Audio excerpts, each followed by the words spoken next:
हाँ जी, टॉपिक ਆਪਾਂ ਜਿਹੜਾ ਕਰਨ ਲੱਗੇ ਹੋ ਹੈਗਾ ਨਿਊਟਨਸ ਲਾਅ ਆਫ ਕੂਲਿੰਗ। ਠੀਕ ਹੈ, ਜਿਹੜੀ ਕਿਸੇ ਬੋਡੀ ਦੀ ਹੀਟ એનર્ਜੀ ਦੇ ਲਾਸ ਨੂੰ ਕੈਲਕੂਲੇਟ ਕਰਦੀ ਹੈ ਬੇਟਾ। ਉਹਨੇ ਡਿਫਾਈਨ ਕੀਤਾ ਕਿ rate of loss of heat energy, rate of loss of heat energy is ਕਹਿੰਦੇ amount of heat energy lost per unit time। ਇੱਥੇ Q ਅਸੀਂ amount of energy ਨੂੰ ਕਿਹਾ, ਕਹਿੰਦਾ ਜੀ ਇਹ ਡਾਇਰੈਕਟਲੀ ਪ੍ਰਪੋਰਸ਼ਨਲ ਹੋਏਗੀ temperature difference between system and surrounding। ठीक है, T मेरे को आ गया सिस्टम का टेम्परेचर, T नॉट मेरे को आ गया सराउंडिंग का टेम्परेचर। ਤੇ ਉਹ ਕਹਿੰਦਾ ਰੇਟ ਆਫ ਲਾਸ ਹੈ ਨਾ, ਇਸ ਲਈ ਲਾਸ ਵਾਸਤੇ ਅਸੀਂ ਇੱਥੇ ਨਾਲ ਮਾਈਨਸ ਲਾਤਾ ਕਿ ਜਿੱਦਾਂ ਜਿੱਦਾਂ ਟਾਈਮ ਇਨਕਰੀਜ਼ ਕਰਦਾ ਜਾਏਗਾ ਬੋਡੀ ਦੇ ਵਿੱਚੋਂ ਹੀਟ એનર્ਜੀ ਘਟਦੀ ਜਾਊਗੀ ਬੇਟਾ। Yes sir. Yes sir. Clear ਹੈ ਨਾ ਬੱਚੇ ਗੱਲ? Yes sir. ਤੁਹਾਡੇ ਕੋਲ ਟਾਈਮ ਇਨਕਰੀਜ਼ ਕਰਦਾ ਜਾਣਾ ਉਦਾਂ ਉਦਾਂ ਤੁਹਾਡੇ ਕੋਲ ਜਿਹੜੀ ਹੀਟ એનર્ਜੀ ਆ ਉਹ ਲਾਸ ਹੁੰਦੀ ਜਾਏਗੀ ਤੇ ਅਮਾਉਂਟ ਆਫ એનર્ਜੀ ਬੋਡੀ ਚੋਂ ਘਟੀ ਜਾਣੀ ਆ। ਠੀਕ ਹੈ, यस सर। ਉਹ ਕਹਿੰਦਾ ਫਿਰ ਜਿਹੜਾ ਤੁਹਾਡੇ ਕੋਲ ਐਸ ਐਚ ਕਿਊ ਆ ਗਿਆ, ਕਿਉਂਕਿ ਆਪਾਂ ਹੀਟ એનર્ਜੀ ਦੇ ਦੋ ਫਾਰਮੂਲੇ ਪੜ੍ਹੇ ਸੀ, ਇੱਕ ਹੁੰਦਾ Q equal to ml ਜੇ ਸਟੇਟ ਚੇਂਜ ਹੋਵੇ, ਇੱਕ ਹੁੰਦਾ Q equal to mst। ਠੀਕ ਹੈ ਜੀ, ਜੇ ਮੇਰੇ ਕੋਲ ਬੋਡੀ ਦਾ ਟੈਂਪਰੇਚਰ ਚੇਂਜ ਹੋਵੇ। ਹੁਣ ਇਸ ਵੇਲੇ ਜਦੋਂ ਬੋਡੀ ਦੇ ਵਿੱਚੋਂ ਹੀਟ ਨਿਕਲਦੀ ਪਈ ਆ, ਕੱਪ ਆਫ ਟੀ ਦੇ ਵਿੱਚੋਂ ਜਦੋਂ ਦਾ ਹੀਟ ਨਿਕਲਦੀ ਪਈ ਆ ਤੇ ਉਹਦਾ ਟੈਂਪਰੇਚਰ ਚੇਂਜ ਹੁੰਦਾ ਜਾਏਗਾ। Yes sir. Yes sir. Yes sir. ਆ ਦੇਖੋ ਆਪਾਂ ਜਿਹੜੀ ਗੱਲ ਕਹਿੰਦੇ ਪਏ ਉਹਦੇ ਤੇ ਇਦਾਂ ਹੀ ਗ੍ਰਾਫਿਕਲੀ ਵੀ ਸ਼ੋ ਅਪ ਕਰ ਦਿੰਨੇ ਕਿ ਜੇ ਤੁਸੀਂ as such time versus temperature difference ਦਾ ਗ੍ਰਾਫ ਪਲਾਟ ਕਰਦੇ ਹੋ ਤੇ ਇਹ ਮੇਰੇ ਕੋਲ ਐਸ ਸੱਚ ਦੋਨੋਂ ਚੀਜ਼ਾਂ ਇੱਕ ਦੂਜੇ ਨਾਲ ਰੈਸੀਪ੍ਰੋਕਲ ਵੇਰੀ ਕਰਦੀਆਂ। ਮਤਲਬ ਜਿੱਦਾਂ ਜਿੱਦਾਂ ਟਾਈਮ ਇਨਕਰੀਜ਼ ਕਰਦਾ ਜਾਏਗਾ ਤੇ ਆ ਟੈਂਪਰੇਚਰ ਦਾ ਡਿਫਰੈਂਸ ਜਿਹੜਾ ਉਹ ਡਿਕਰੀਜ਼ ਕਰੂਗਾ ਬੇਟਾ। Yes sir. Yes sir. ਫਿਰ ਰਿਪੀਟ ਕਰ ਰਿਹਾ ਜੇ ਨਹੀਂ ਸਮਝ ਲੱਗੀ। ਸ਼ੁਰੂ ਚ ਚਾਹ ਦੇ ਕੱਪ ਦਾ ਟੈਂਪਰੇਚਰ ਸੀਗਾ 80 ਡਿਗਰੀ, ਬਾਹਰ ਟੈਂਪਰੇਚਰ ਸੀਗਾ ਮੰਨ ਲਓ ਮੇਰੇ ਕੋਲ 40 ਡਿਗਰੀ। ਇਹ ਮਤਲਬ ਇਹਨਾਂ ਦੋਨਾਂ ਦੇ ਵਿੱਚ ਟੈਂਪਰੇਚਰ ਦਾ ਡਿਫਰੈਂਸ 40 ਹੋ ਗਿਆ। ਹੁਣ ਜਦੋਂ ਚਾਹ ਦੇ ਵਿੱਚੋਂ ਹੀਟ એનર્ਜੀ ਕੁਝ ਨਿਕਲ ਗਈ, ਇਹਦਾ ਟੈਂਪਰੇਚਰ 80 ਤੋਂ 70 ਰਹਿ ਗਿਆ, ਬਾਹਰ ਤੇ ਮੇਰੇ ਕੋਲ ਟੈਂਪਰੇਚਰ 40 ਰਹਿਣਾ।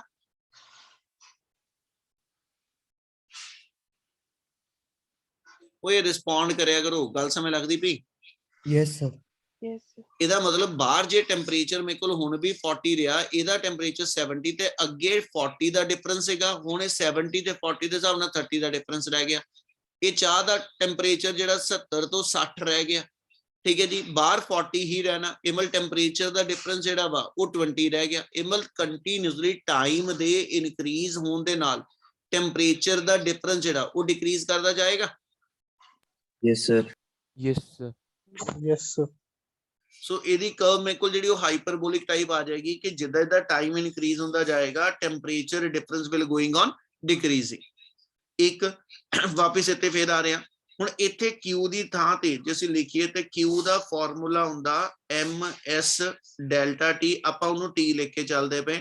ਕਿਸੇ ਇੱਕ ਮੌਕੇ ਤੇ ਬੋਡੀ ਦੇ ਅੰਦਰ ਹੀਟ એનર્ਜੀ ਕਿੰਨੀ ਆ ਉਹ ਡਿਪੈਂਡ ਕਰੇਗਾ ਉਸ ਵੇਲੇ ਬੋਡੀ ਦਾ ਟੈਂਪਰੇਚਰ ਕਿੰਨਾ।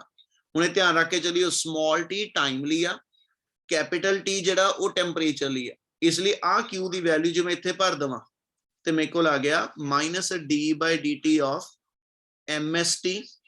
ਠੀਕ ਹੈ ਜੀ, equal to k times of t minus t naught. k ਮੇਰਾ ਪ੍ਰਪੋਰਸ਼ਨੈਲਿਟੀ ਕਾਂਸਟੈਂਟ ਆ ਗਿਆ। ਠੀਕ ਹੈ ਜੀ, m mass of the body ਆ ਗਿਆ, ਯਾਨੀ ਮਾਸ ਆਫ ਦਾ t ਆ ਗਿਆ, s ਉਹਦੀ ਸਪੈਸਿਫਿਕ ਹੀਟ ਆ ਗਈ। ਇਹ ਦੋਨੋਂ ਦੀਆਂ ਦੋਨੋਂ ਟਰਮ ਗਿਵਨ ਬੋਡੀ ਦੀਆਂ ਕਾਂਸਟੈਂਟ ਆ। ਡਿਫਰੈਂਸ਼ੀਏਸ਼ਨ ਚੋਂ ਬਾਹਰ ਵੀ ਕੱਢਣ ਲੱਗਿਆ, ਆ ਕਰਨ ਲੱਗਿਆ minus of ms into dt/dt। dt/dt ਦਾ ਮਤਲਬ ਹੋ ਗਿਆ change in temperature per unit time. Change in temperature per unit time equal to ਆ ਗਿਆ k into t minus t naught. ਆ m ਤੇ s ਦੋਨੋਂ ਕਾਂਸਟੈਂਟ ਇੱਧਰ ਡਿਵਾਈਡ ਕਰ ਲਓ। ਮੇਰੇ ਕੋਲ ਆ ਗਿਆ minus dt/dt equal to k over ms into t minus t naught. k ਵੀ ਕਾਂਸਟੈਂਟ ਹੈ, m ਵੀ ਕਾਂਸਟੈਂਟ ਤੇ s ਵੀ ਕਾਂਸਟੈਂਟ। ਇਹਨੂੰ ਇੱਕ ਅਨਦਰ ਕਾਂਸਟੈਂਟ k ਡੈਸ਼ ਕਹਿ ਦਿਓ। Minus dt/dt equal to k dash into t minus t naught. Clear ਆ? Yes sir. Yes sir. ਜਿਹੜੀ ਸਟੇਟਮੈਂਟ ਉੱਪਰ ਬੋਲੀ ਸੀ ਉਹੀ ਦੁਬਾਰਾ ਬੋਲਣ ਲੱਗਿਆ, ਇੱਕ ਵਰਡ ਨੂੰ ਚੇਂਜ ਕਰਦੇ ਹੋਏ। ਇੱਥੇ ਅਸੀਂ ਬੋਲਿਆ rate of loss of heat energy is directly proportional to temperature difference provided this difference in temperature should be less than 40 degree। ਇੱਥੇ ਬੋਲ ਦੋ rate of loss of temperature, rate of loss of temperature is directly proportional to temperature difference। ਸੋ ਦੋ ਥਾਂ ਤੋਂ Newton's law ਦੇ ਅਸੀਂ statement ਬੋਲ ਲੈਂਦੇ ਆ। ਹੁਣ ਜੇ ਇਹਨੂੰ ਆਪਾਂ ਫਰਦਰ ਸੋਲਵ ਕਰਨਾ, ਇਹਨੂੰ ਹੋਰ ਸਿੰਪਲੀਫਾਈ ਕਰਕੇ ਦਾ ਰਿਲੇਸ਼ਨ ਬਣਾਉਣਾ, ਆ ਟੈਂਪਰੇਚਰ ਵਾਲੀ ਟਰਮ ਜਿਹੜੀ ਆ ਟੈਂਪਰੇਚਰ ਵਾਲੇ ਪਾਸੇ ਲੈ ਜਾਓ, ਟਾਈਮ ਦੀ ਦੂਜੇ ਪਾਸੇ, ਇਹਨੂੰ ਆਪਾਂ ਇਦਾਂ ਲਿਖ ਦਿੰਨੇ minus dt over t minus t naught equal to k dash into dt। Clear ਹੈ ਜੀ?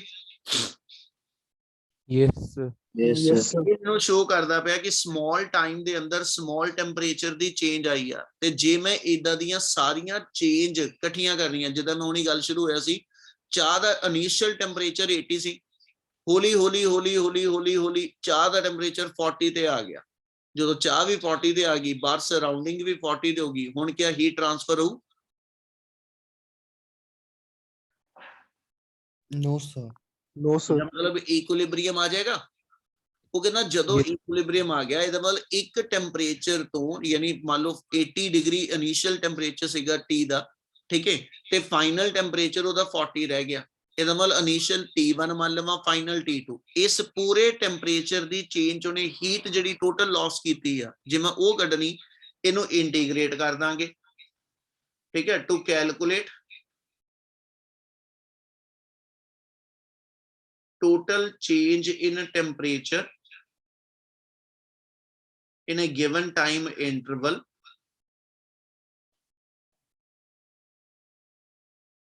integrate equation 1 with limits। ਇਹਨੂੰ ਇੰਟੀਗ੍ਰੇਟ ਕਰ ਦਿੰਨੇ, therefore ਆਪਣੇ ਕੋਲ ਆ ਗਿਆ, ਇੱਕ ਪਾਸੇ ਇੰਟੀਗ੍ਰੇਸ਼ਨ ਆ ਗਈ, ਮਾਈਨਸ ਮਾਈਨਸ ਵੀ ਉਧਰ ਹੀ ਲਾ ਦਿੰਨੇ ਭਾਵੇਂ, dt over t minus t naught equal to, minus ਇੱਥੇ ਰੱਖ ਦਿਓ, k ਡੈਸ਼ ਇਨਟੂ dt। ਇਧਰੋਂ ਟਾਈਮ ਦੀ ਲਿਮਿਟ ਲੈ ਲਓ 0 ਤੋਂ ਲੈ ਕੇ t ਸੈਕਿੰਡ ਤੱਕ, ਕਿਸੇ ਵੀ 0 ਸੈਕਿੰਡ ਜਦੋਂ ਪ੍ਰੋਸੈਸ ਸ਼ੁਰੂ ਹੋਇਆ ਹੀਟ ਲਾਸ ਦਾ, ਤੇ t ਸੈਕਿੰਡ ਤੱਕ ਚੱਲਿਆ, ਤੇ ਜਦੋਂ ਸ਼ੁਰੂ ਹੋਇਆ ਪ੍ਰੋਸੈਸ ਉਦੋਂ ਤੁਹਾਡੇ ਚਾਹ ਦੇ ਕੱਪ ਦਾ ਟੈਂਪਰੇਚਰ T1 ਸੀਗਾ, ਔਰ ਜਦੋਂ ਤੱਕ ਇਹਨੇ 30 ਡਿਗਰੀ ਤੱਕ ਇਹ ਹੀਟ ਲਾਸ ਕੀਤੀ, ਇਹਦਾ ਟੈਂਪਰੇਚਰ ਚੇਂਜ ਹੋ ਕੇ T2 ਹੋ ਗਿਆ। ਕਲੀਅਰ ਆ? yes sir, ਹੁਣ ਇੰਟੀਗ੍ਰੇਸ਼ਨ ਦਾ ਇੱਕ ਰੂਲ ਦੱਸਿਆ ਹੋਇਆ ਅੱਗੇ ਵੀ, 1/x into dx ਹੋਵੇ ਤੇ ਇਹਦੀ ਇੰਟੀਗ੍ਰੇਸ਼ਨ ਹੁੰਦੀ ਆ log base e of x। Clear ਆ ਜੋ ਲਿਖਦਾ ਪਿਆ? Yes, sir. yes sir, ਆ ਤੁਹਾਡਾ ਇਸ ਵੇਲੇ ਇੱਧਰ integration T minus T naught temperature ਦੇ ਡਿਫਰੈਂਸ ਦੀ ਹੋ ਰਹੀ ਆ, ਤੇ ਟੈਂਪਰੇਚਰ ਦੇ ਰਿਸਪੈਕਟਿਵਲੀ ਹੋ ਰਹੀ ਆ। ਆ T ਮਾਈਨਸ T ਨॉट ਨੂੰ ਜੇ ਮੈਂ x ਮੰਨਾ, ਤੇ dt ਦੀ ਥਾਂ ਤੇ ਮੈਂ dx ਪੜਾਂ, ਤੇ ਇਹ 1/x into dx ਵਾਲਾ ਫਾਰਮੈਟ ਹੈਗਾ। yes sir, Yes, sir. ਸੋ ਇਹਦੀ ਇੰਟੀਗ੍ਰੇਸ਼ਨ ਆਪਣੇ ਕੋਲ ਆ ਗਈ log base e of t minus t naught equal to minus k into dt the integration ਇੱਥੇ 1 ਦੀ ਹੋਣੀ, ਉਹ t ਆ ਜਾਣੀ, minus k into t, limit ਇਹਦੀ 0 to t। ਕਿਆ ਆ ਸਟੈਪ ਸਮਝ ਆਇਆ? Yes, sir. yes sir, ਸਾਰਿਆਂ ਨੂੰ ਕਲੀਅਰ ਆ? Yes, sir. yes ਹਾਂਜੀ, sir, Yes, sir. ਹੁਣ ਇੱਥੇ ਆ t ਜਿਹੜਾ T ਨॉट ਤੇ ਮੇਰਾ ਸਰਾਊਂਡਿੰਗ ਦਾ ਟੈਂਪਰੇਚਰ ਆ, ਜਿਹੜਾ ਸੀ ਕਿ ਅਸੀਂ ਚੇਂਜ ਨਹੀਂ ਹੋਣਾ। ਚਾਹ ਦੇ ਕੱਪ ਦਾ ਟੈਂਪਰੇਚਰ ਸ਼ੁਰੂ ਚ 80 ਸੀਗਾ, ਬਾਅਦ ਚੋਂ 40 ਰਹਿ ਗਿਆ, 60 ਰਹਿ ਗਿਆ, ਜੋ ਵੀ ਰਹਿ ਗਿਆ। ਇਹ ਮਤਲਬ ਆ t ਦੀ ਥਾਂ ਤੇ ਇੱਕ ਵਾਰੀ ਅਪਰ ਲਿਮਿਟ T2, ਇੱਕ ਵਾਰੀ t ਦੀ ਥਾਂ ਤੇ ਲੋਅਰ ਲਿਮਿਟ T1 ਭਰ ਲਾਂਗੇ। ਆਪਣੇ ਕੋਲ ਟਰਮ ਆ ਗਈ ਮਾਈਨਸ, ਬਾਅਦ ਚੋਂ ਐਡਜਸਟ ਕਰਦੇ, log of T2 minus T naught, upper limit ਭਰਤੀ ਇਹਦੀ ਥਾਂ ਤੇ, minus log of T1 minus T naught equal to minus k into dt। clear है जी? Yes, sir. Yes, ਜੇ sir. ਮੈਂ ਮਾਈਨਸ ਜਿਹੜੀ ਆ ਪਈ ਆ, ਜੇ ਇਹਨੂੰ ਮੈਂ ਇੱਧਰ ਲਿਜਾ ਕੇ ਐਡਜਸਟ ਕਰਾਂ, ਇਹਦੇ ਬਾਹਰ ਲਾ ਕੇ, ਆ ਟਰਮ ਮਾਈਨਸ ਬਣ ਜਾਊ, ਆ ਟਰਮ ਪਲੱਸ ਚ ਆ ਜਾਊ, ਇਹਨੂੰ ਰੀਅਰੇਂਜ ਕਰਕੇ ਲਿਖ ਦਵਾਂ, ਤੇ ਔਰ ਪਾ ਕੇ ਆਪਣਾ ਸਟੈਪ ਬਣ ਗਿਆ log of T1 minus T naught minus log of T2 minus T naught equal to k into dt लिख देता है, t है ना, k इंटू t। क्लियर है जी? Yes. Yes, Yes, sir. sir. Log ਦਾ ਇੱਕ ਰੂਲ ਹੁੰਦਾ, log m minus log n ਹੋਏ, ਕੀ ਪੜੀਦਾ ਇਹਨੂੰ? Log m by Log n. m by Log n. m. log m by n। ਆਪਣਾ ਆ m ਪੜ ਲਈਏ, ਆ n ਪੜ ਲਈਏ, ਤੇ log m minus log n ਦਾ ਫਾਰਮੂਲਾ ਲਾ ਦਈਏ, ਤੇ ਆਪਣੇ ਕੋ ਸਟੈਪ ਬਣ ਜਾਣਾ log of t1 minus t0 over t2 minus t0 equal to kt। Clear है जी? Yes, sir. Yes, sir. Last step ਆ log base e ਆ, ਤੇ ਜੇ ਨੂੰ ਮੈਂ log base 10 ਚ ਕਨਵਰਟ ਕਰਨਾ, ਤੇ ਆਪਣੇ ਕੋਲੋਂ 2.303 ਨਾਲ ਮਲਟੀਪਲਾਈ ਕਰ ਦੋ, ਤੇ log base e ਦੀ ਥਾਂ ਤੇ log base 10 ਲਿਖ ਸਕਦੇ ਹੋ। 2.t1 minus t0 over t2 minus t0 equal to kt। ਆ ਫਾਈਨਲ ਤੁਹਾਡੇ ਕੋਲ ਰਿਲੇਸ਼ਨ ਆ ਜਾਏਗਾ। ਕਲੀਅਰ ਹੈ ਨਾ? Yes, sir. Yes, sir. Yes, sir. ਚਲੋ, ਇਹ ਤੁਹਾਡੇ ਕੋਲ ਹੈਗਾ relation between time and temperature. ਠੀਕ ਹੈ, ਤੇ ਇਸ ਰਿਲੇਸ਼ਨ ਨੂੰ ਅਸੀਂ ਕਹਿੰਦੇ ਇਹ ਨਿਊਟਨਸ ਲਾਅ ਆਫ ਕੂਲਿੰਗ ਦਾ ਮੇਰੇ ਕੋਲ ਜਿਹੜਾ ਉਹ ਫਾਰਮੂਲਾ ਐਸਟੈਬਲਿਸ਼ ਹੋ ਜਾਏਗਾ, ਜਿਹੜਾ ਅਸੀਂ ਯੂਜ਼ ਕਰਾਂਗੇ। ਹੋ ਜੂ ਇਹਨਾਂ? Yes, sir. Yes, sir. Yes, sir. ਇਸ ਤੋਂ ਅੱਗੇ लास्ट पेज करिए, नोट कर।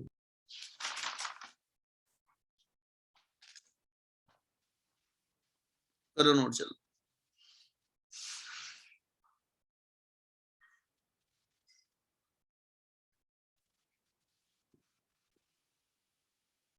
ਹਾਂਜੀ, ਹੁਣ ਇਹ ਤੋਂ ਅੱਗੇ ਜਿਹੜਾ ਟੌਪਿਕ ਉਹਨੇ ਦਿੱਤਾ ਉਹ ਹੈ ਨਹੀਂ ਬੇਟਾ ਤੁਹਾਡੇ, ਐਕਸਪੈਰੀਮੈਂਟਲ ਵੈਰੀਫਿਕੇਸ਼ਨ ਆਫ, ਇਹ ਨੋਟ ਕਰ ਲਿਓ, experimental verification of Newton's law of cooling. ਇਹ ਹੈ ਨਹੀਂ ਗਾ ਟੌਪਿਕ ਤੁਹਾਡੇ। ਠੀਕ ਹੈ, ਇਸ ਤੋਂ ਅੱਗੇ ਜਿਹੜਾ ਟੌਪਿਕ ਆਣਾ ਉਹ ਹੈਗਾ ਤੁਹਾਡੇ ਕੋਲ ਰਿਫਲੈਕਟੈਂਸ, ਐਬਜ਼ੌਰਪਟੈਂਸ, ਟਰਮਸ ਨੇ ਛੋਟੀਆਂ ਛੋਟੀਆਂ, ਤੇ ਟਰਾਂਸਮਿਟੈਂਸ। ਉਹ ਕਹਿੰਦਾ ਪੁੱਤ ਅਸੀਂ ਐਸਾ ਚ ਕਹਿੰਦੇ ਕਿ ਜਿੱਦਾਂ ਤੁਹਾਡੇ ਕੋਲ ਲਾਈਟ ਆ, ਲਾਈਟ ਕਿਸੇ ਸਰਫੇਸ ਤੇ, ਮੰਨ ਲਓ ਕਿਸੇ ਟਰਾਂਸਪੇਰੈਂਟ ਸਰਫੇਸ ਤੇ ਲਾਈਟ ਸਟ੍ਰਾਈਕ ਕਰੇ, ਹੈਨਾ, ਅਸੀਂ ਕਹਿੰਦੇ ਜੀ ਕੁਝ ਲਾਈਟ ਉਸ ਸਰਫੇਸ ਤੋਂ ਰਿਫਲੈਕਟ ਬੈਕ ਹੋ ਜਾਂਦੀ, ਕੁਝ ਲਾਈਟ ਉਹਦੇ ਚ ਦੀ ਟਰਾਂਸਮਿਟ ਕਰ ਜਾਂਦੀ ਦੂਜੇ ਪਾਸੇ ਨੂੰ, ਤੇ ਕੁਝ ਲਾਈਟ ਉਹ ਐਬਜ਼ੌਰਬ ਕਰ ਲੈਂਦਾ। ਇਨ ਦਾ ਸਿਮਿਲਰ ਵੇ ਜੇ ਅਸੀਂ ਹੀਟ ਰੇਡੀਏਸ਼ਨਸ ਨੂੰ ਲੈ ਕੇ ਚੱਲੀਏ, ਕਹਿੰਦਾ ਜੀ ਉਹ ਵੀ ਏਦਾਂ ਹੀ ਕਰਦੀਆਂ। ਕਿਸੇ ਬੋਡੀ ਦੇ ਉੱਤੇ ਜਦੋਂ ਹੀਟ ਰੇਡੀਏਸ਼ਨ ਸਟ੍ਰਾਈਕ ਕਰਦੀਆਂ, ਕੁਝ ਪੋਰਸ਼ਨ ਹੀਟ ਰੇਡੀਏਸ਼ਨ ਦਾ ਸਰਫੇਸ ਤੋਂ ਰਿਫਲੈਕਟ ਬੈਕ ਹੋ ਜਾਂਦਾ, ਕੁਝ ਪੋਰਸ਼ਨ ਹੀਟ ਰੇਡੀਏਸ਼ਨ ਦਾ ਸਰਫੇਸ ਐਬਜ਼ੌਰਬ ਕਰ ਲੈਂਦੀ ਆ, ਤੇ ਕੁਝ ਪੋਰਸ਼ਨ ਅਸੀਂ ਮੰਨਦੇ ਕਿ ਉਸ ਸਰਫੇਸ ਦੇ ਥਰੂ ਟਰਾਂਸਮਿਟ ਹੋ ਜਾਂਦਾ।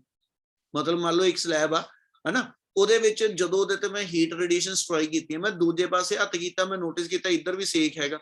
ਠੀਕ ਹੈ, ਇਹ ਅੰਦਰੋਂ ਵੀ ਗਰਮ ਹੋ ਗਈ, ਤੇ ਇਹਦੇ ਸਰਫੇਸ ਤੋਂ ਕੁਝ ਰੇਡੀਏਸ਼ਨ ਰਿਫਲੈਕਟ ਬੈਕ ਵੀ ਹੁੰਦੀਆਂ ਪਈਆਂ। ਉਹ ਕਹਿੰਦਾ ਐਸ ਸੱਚ ਰਿਫਲੈਕਟੈਂਸ ਦਾ ਮਤਲਬ ਅਸੀਂ ਉਹਨੂੰ ਉਹਦਾ ਇਹਨਾਂ ਤਿੰਨਾਂ ਦੇ ਕੋਐਫੀਸ਼ੀਐਂਟ ਡਿਫਾਈਨ ਕਰਦੇ। ਰਿਫਲੈਕਟੈਂਸ ਦਾ ਕੋਐਫੀਸ਼ੀਐਂਟ ਆਫ ਰਿਫਲੈਕਟੈਂਸ ਆਰ ਨਾ, ਇਦਾਂ ਹੀ ਐਬਜ਼ੌਰਪਟੈਂਸ ਦਾ, ਤੇ ਇਦਾਂ ਹੀ ਐਮਿਸ਼ਨ ਦਾ।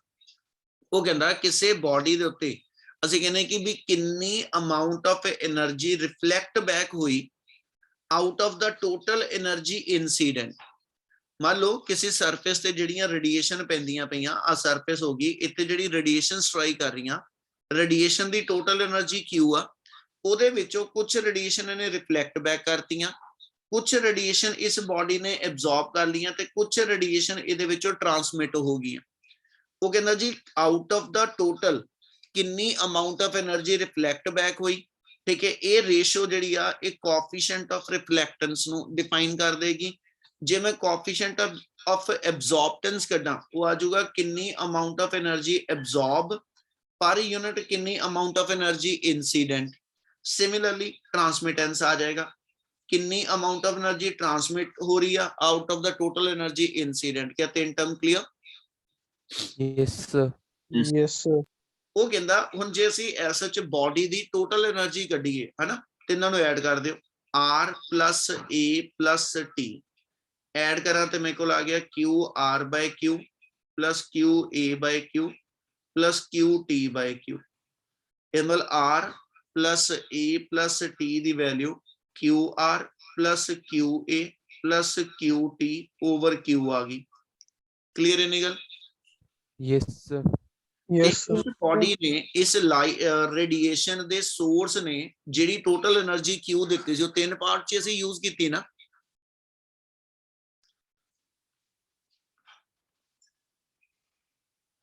ਓਏ ਗੱਲ ਸਮਝ ਲੱਗੀ? ਜਿਹੜੀ એનર્ਜੀ ਇਹਦੇ ਤੇ ਸਟ੍ਰਾਈਕ ਕੀਤੀ ਆ ਉਹ ਅਸੀਂ ਤਿੰਨ ਫਾਰਮ 'ਚ ਹੀ ਯੂਜ਼ ਕੀਤੀ ਨਾ ਪੁੱਤ। ਕੋਈ ਹੋਰ ਚੌਥੀ ਫਾਰਮ ਤਾਂ ਨਹੀਂ ਹੋਏਗੀ ਜਿਹ 'ਚ એનર્ਜੀ ਲੱਗੀ ਸਾਡੀ? yes sir, Yes, sir. ਆ ਜਿਹੜੀ QR plus QA plus QT ਜੇ ਇਹ ਤਿੰਨਾਂ ਫਾਰਮ ਦੀ એનર્ਜੀ ਦਾ ਟੋਟਲ ਕੱਢ ਲਵਾਂ ਤੇ ਇਹ ਟੋਟਲ એનર્ਜੀ ਦੇ ਬਰਾਬਰ ਹੋਊਗੀ। yes sir, Yes, sir. ਯਾਨੀ QR plus QA plus QT ਜੇ ਦੇ ਸਮ ਟੋਟਲ ਨੂੰ ਲਿਖ ਲਵਾਂ ਤੇ ਇਹ Q ਦੇ ਬਰਾਬਰ ਆ। ਇਮਲ ਜੇ ਇੱਥੇ ਵੀ Q ਪੁੱਟ ਅਪ ਕਰ ਲਵਾਂ ਤੇ ਆਪਣੇ ਕੋਲ ਰਿਜ਼ਲਟ ਆ ਗਿਆ R plus A plus T equal to Q by Q equal to 1।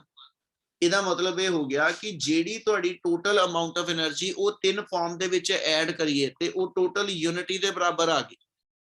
Clear ਇੰਨੀ ਗੱਲ? Yes, sir. yes sir, Yes, sir. ਇਹਦੇ ਵਿੱਚੋਂ ਆਪਾਂ ਇੱਕ ਵਰਡ ਐਡ ਕਰਨ ਲੱਗੇ ਕਿ ਜਿਹੜੀ ਬਾਡੀ ਆਪਾਂ ਯੂਜ਼ ਕਰਨ ਲੱਗੇ ਮੰਨ ਲਓ ਉਹ ਰੇਡੀਏਸ਼ਨ ਟਰਾਂਸਮਿਟ ਨਹੀਂ ਕਰਦੀ, ਉਹਦੇ ਚ ਟਰਾਂਸਮਿਸ਼ਨ ਜ਼ੀਰੋ ਆ।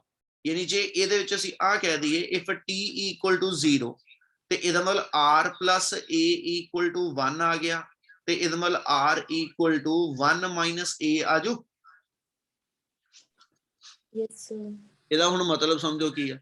ਉਹ ਕਹਿੰਦਾ ਜੀ ਜੇ ਇਹਦਾ ਮਤਲਬ A ਦੀ ਵੈਲਿਊ ਵਧੂਗੀ ਤੇ 1 ਚੋਂ ਵੱਡੀ ਟਰਮ ਮਾਈਨਸ ਹੋ ਤੇ R ਘਟ ਜੂ। ਜੇ A ਘਟੂਗਾ A the value decrease ਕਰੂ ਤੇ R ਇਨਕਰੀਜ਼ ਕਰੂ।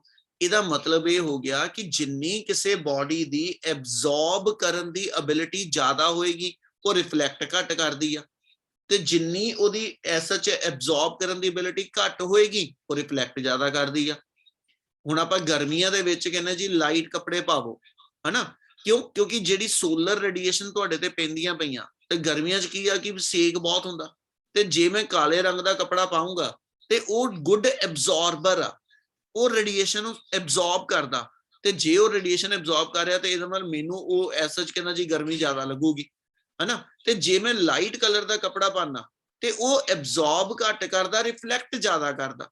ਇਹਦਾ ਮਤਲਬ good absorber are the bad reflector. Yes, sir. yes sir, ਇੰਨੀ ਗੱਲ ਸਮਝ ਲੱਗੀ? Yes, yes sir. sir, Yes. ਸੋ ਇੱਥੇ ਕੁਐਸਚਨ ਕਈ ਵਾਰੀ ਤੁਹਾਨੂੰ ਪੁੱਛ ਸਕਦੇ ਆ ਕਿ ਵੀ how will you prove that ਕਿ good absorber are the bad reflector. ਤੇ ਆਹ ਚੀਜ਼ ਤੁਸੀਂ ਜਿਹੜੀ ਉੱਥੇ ਪ੍ਰੂਵ ਕਰ ਸਕਦੇ ਹੋ ਕਿ ਵੀ ਐਬਜ਼ੌਰਬਰ ਜਿਹੜਾ ਵਧੀਆ ਹੋਊ ਉਹ ਰਿਫਲੈਕਟਰ ਮਾੜਾ ਹੋਊ ਤੇ ਜਿਹੜਾ ਰਿਫਲੈਕਟਰ ਵਧੀਆ ਹੋਊਗਾ ਠੀਕ ਹੈ ਜੀ ਉਹ ਐਬਜ਼ੌਰਬਰ ਮਾੜਾ ਹੋਏਗਾ। ਕਲੀਅਰ ਇੰਨੀ ਗੱਲ? yes sir, Yes, sir. Yes, sir. ਚਲ ਇਹਦੇ ਨਾਲ ਹੀ ਉਹਨੇ ਟਰਮ ਦਿੱਤੀ ਆ ਮੋਨੋਕ੍ਰੋਮੈਟਿਕ ਟਰਮ, ਸਮਝਿਓ ਧਿਆਨ ਨਾਲ, ਮੋਨੋਕ੍ਰੋਮੈਟਿਕ ਅਮਿਟੈਂਸ। ਮੋਨੋਕ੍ਰੋਮੈਟਿਕ ਦਾ ਮਤਲਬ ਦੱਸੋ ਕੋਈ ਕੀ ਹੁੰਦਾ? single ਬਿਲਕੁਲ ਮੋਨੋਕ੍ਰੋਮੈਟਿਕ ਵਰਡ ਤੇ ਪੋਲੀਕ੍ਰੋਮੈਟਿਕ। ਮੋਨੋਕ੍ਰੋਮੈਟਿਕ ਅਸੀਂ ਕਹਿੰਦੇ ਕਿ ਜਿਹੜਾ ਸਿੰਗਲ ਵੇਵਲੈਂਥ ਦਾ ਕਲਰ ਆ ਨਾ, ਜਿਹੜਾ ਸਿੰਗਲ ਵੇਵਲੈਂਥ ਪ੍ਰੋਡਿਊਸ ਕਰਦਾ ਸੋਰਸ, ਉਹ ਮੋਨੋਕ੍ਰੋਮੈਟਿਕ ਆ। ਤੇ ਪੋਲੀਕ੍ਰੋਮੈਟਿਕ ਆਪਣੇ ਕੋਲ ਹੋ ਗਿਆ ਜਿਹੜਾ ਮਲਟੀਪਲ ਕਲਰ ਦੀ ਵੇਵਲੈਂਥ ਐਮਿਟ ਕਰਦਾ, ਜਿੱਦਾਂ ਤੁਹਾਡੀ ਟਿਊਬ ਲਾਈਟ ਹੋ ਗਈ ਜਾਂ ਆਪਣੇ ਕੋਲ ਵਾਈਟ ਲਾਈਟ ਦਾ ਕੋਈ ਸੋਰਸ ਲੈ ਲਓ, ਉਹ ਜਦੋਂ ਲਾਈਟ ਨੂੰ ਤੁਸੀਂ ਪ੍ਰਿਜ਼ਮ ਚੋਂ ਪਾਸ ਕਰਦੇ ਹੋ ਉਹ ਵਿਬਗਿਓਰ ਬਣਾਉਂਦਾ ਬੇਟਾ। Yes, sir. ਇਹਦਾ ਮਤਲਬ ਆ ਕਿ ਜਿਹੜਾ ਤੁਹਾਡੇ ਕੋਲ ਫਿਰ ਵਾਈਟ ਲਾਈਟ ਆ ਜਦੋਂ ਪ੍ਰਿਜ਼ਮ ਚੋਂ ਪਾਸ ਹੋ ਕੇ ਵਿਬਗਿਓਰ ਬਣਾ ਰਹੀ ਆ, ਇਹਦਾ ਮਤਲਬ white light consist of multiple wavelength. ਇਹ ਮਤਲਬ ਵਾਈਟ ਲਾਈਟ ਜਿਹੜੀ ਆ ਉਹ ਪੋਲੀਕ੍ਰੋਮੈਟਿਕ ਆ। ਪਰ ਜੇ ਮੈਂ ਰੈੱਡ ਕਲਰ ਦੀ ਲੇਜ਼ਰ ਲਾਈਟ ਫੜੀ ਹੋਵੇ ਉਹ ਕੱਲੀ ਰੈੱਡ ਕਲਰ ਦੀ ਲਾਈਟ ਐਮਿਟ ਕਰੇਗੀ, ਉਹ 'ਚ ਇਹਦਾ ਮਤਲਬ ਸਿਰਫ ਰੈੱਡ ਕਲਰ ਦੀ ਵੇਵਲੈਂਥ ਰੇਡੀਏਸ਼ਨ ਜਿਹੜੀਆਂ ਨੇ ਨਾ ਉਹ ਐਮਿਟ ਹੁੰਦੀਆਂ ਪਈਆਂ। ਉਹ ਕਹਿੰਦਾ ਕਿ ਮੋਨੋਕ੍ਰੋਮੈਟਿਕ ਅਮਿਟੈਂਸ ਦਾ ਮਤਲਬ ਹੋ ਗਿਆ ਐਮਿਟ ਕਰਨਾ, ਮੋਨੋਕ੍ਰੋਮੈਟਿਕ ਹੋ ਗਿਆ ਸਿੰਗਲ ਵੇਵਲੈਂਥ। ਕਹਿੰਦਾ ਜੀ monochromatic emittance is defined as the, definition ਸੁਣ ਲਿਓ ਤੁਹਾਡੇ ਸੁਣਨ ਵਾਲੀ ਆ, it is defined as the amount of energy emitted per second per unit area. Amount of energy emitted per second per unit area corresponding to a particular range of a wavelength. ਇਹ word ਕਾਲੀ add ਕੀਤੇ ਮੈਂ ਤੇ ਉਹਦਾ ਕਾਰਨ ਆ ਅਸੀਂ ਮੰਨਦੇ ਕਿ ਵੀ ਮੋਨੋਕ੍ਰੋਮੈਟਿਕ ਲਾਈਟ ਦਾ ਸੋਰਸ ਆ, ਇਹਦੇ ਵੱਲੋਂ ਇੱਕ ਸਿੰਗਲ ਵੇਵਲੈਂਥ ਦੀ ਲਾਈਟ ਐਮਿਟ ਕਰੇਗਾ, ਪਰ ਅਸੀਂ ਨਾਲ ਹੀ ਇਹ ਮੰਨਦੇ ਕਿ ਵੀ ਇੱਕ ਸਮਾਲ ਰੇਂਜ ਦੇ ਅੰਦਰ ਉਹ ਵੇਵਲੈਂਥ ਜਿਹੜੀ ਨਾ ਉਹ ਵੇਰੀ ਵੀ ਕਰਦੀ ਆ। ਤੇ ਜੇ ਮੇਰੇ ਕੋਲ ਐਸਾ ਚ ਕਿਸੇ ਬੋਡੀ ਦੀ ਮੈਂ ਰੇਡੀਏਸ਼ਨ ਜਿਹੜੀ ਉਹ ਅਮਿਟ ਕਰਦੀ ਪਈ ਉਸ ਦੀ ਮੈਂ ਅਮਾਉਂਟ ਆਫ એનર્ਜੀ ਮੈਜ਼ਰ ਕਰਨੀ ਹੈ ਬੇਟਾ, ਤੇ ਅਸੀਂ ਵਰਡ ਯੂਜ਼ ਕਰਦੇ monochromatic emittance which is defined as the, ਇਹਨੂੰ ਅਸੀਂ ਐਸਾ ਚ ਜਿਹੜਾ ਸਿੰਬਲ ਆ ਉਹ ਈ ਲੈਮਡਾ ਲਿਖ ਦਿੰਦੇ। ਈ ਮੀਨ ਅਮਿਟੈਂਸ ਆ ਜਾਏਗਾ, lambda mean corresponding to a particular wavelength. ਕਹਿੰਦਾ ਜੀ ਇਹ ਅਸੀਂ ਪੜਿਆ ਟਰਮ ਕਿਨੂੰ, amount of energy emitted, amount of energy emitted per second per unit area, यानी given body किन्नी energy emit करदी पई एक second दे विच एक unit area दे विचों। मान लो जेड़ा लाइट दा सोर्स आ वो मेरे को 10 सेंटीमीटर मेरे हाथ जिन्ना वड्डा वा ये सारा लाइट emit करदा पे, रेडिएशन emit करदा पे, ਇਹਦਾ 1 ਸੈਂਟੀਮੀਟਰ ਸਕੁਅਰ ਜਾਂ 1 ਮੀਟਰ ਸਕੁਅਰ ਮੈਂ ਏਰੀਆ ਲੈ ਲਿਆ, ਉਸ 1 ਮੀਟਰ ਸਕੁਅਰ ਏਰੀਆ ਦੇ ਵਿੱਚੋਂ 1 ਸੈਕਿੰਡ ਦੇ ਵਿੱਚ ਕਿੰਨੀ એનર્ਜੀ ਨਿਕਲਦੀ ਪਈ ਆ ਉਹਨੂੰ ਅਸੀਂ ਮੈਜ਼ਰ ਕਰਾਂਗੇ ਈ ਲੈਮਡਾ ਦੀ ਫਾਰਮ ਚ। Amount of energy emitted in 1 second ਕਹਿੰਦਾ ਜੀ ਪਰ ਯੂਨਿਟ ਏਰੀਆ, ਤੇ ਉਸ ਟਰਮ ਦਾ ਨਾਮ ਅਸੀਂ ਮੋਨੋਕ੍ਰੋਮੈਟਿਕ ਅਮਿਟੈਂਸ ਰੱਖਦੇ। ਗੱਲ ਸਮਝ ਆਈ? Yes, sir. Yes, sir. Yes, sir.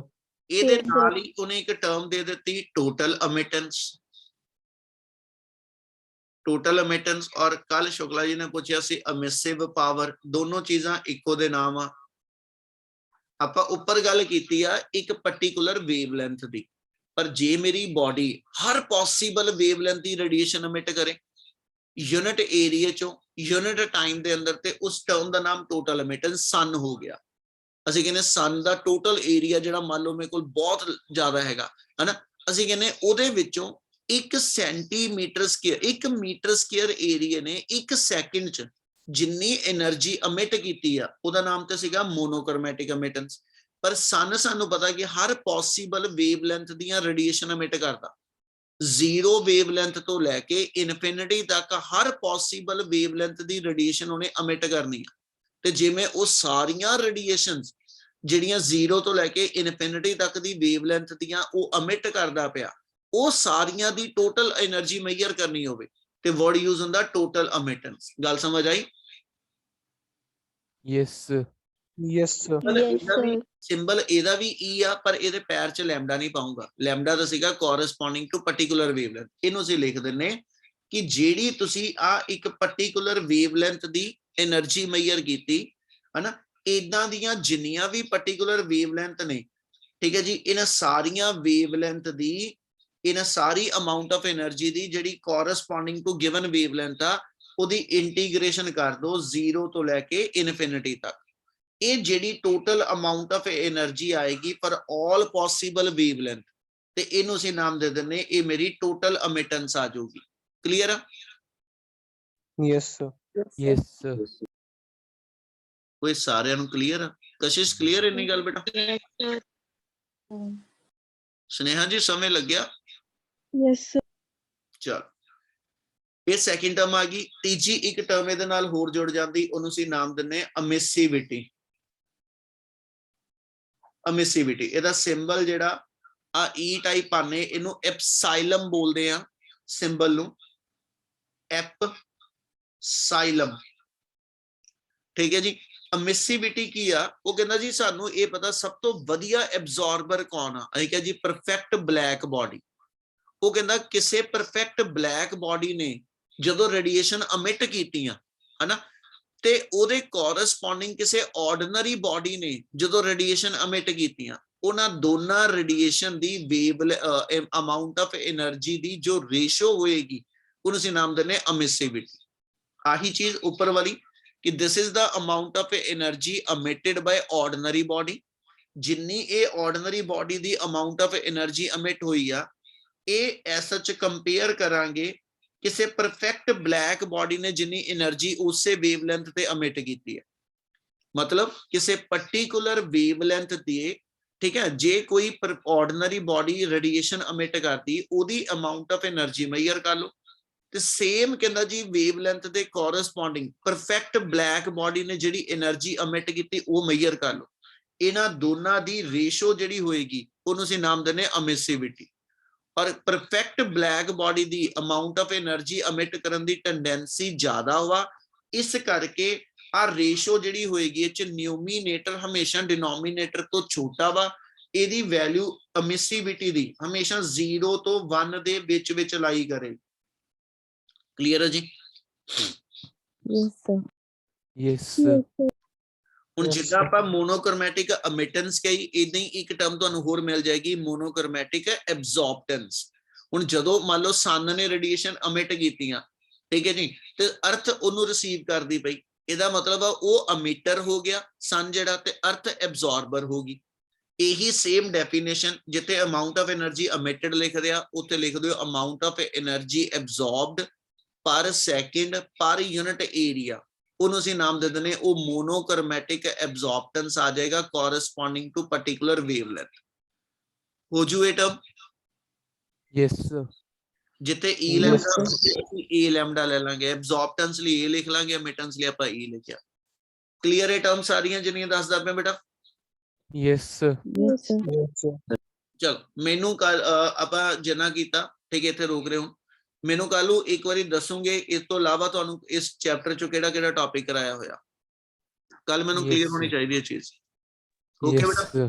Okay, Yes, sir. sir.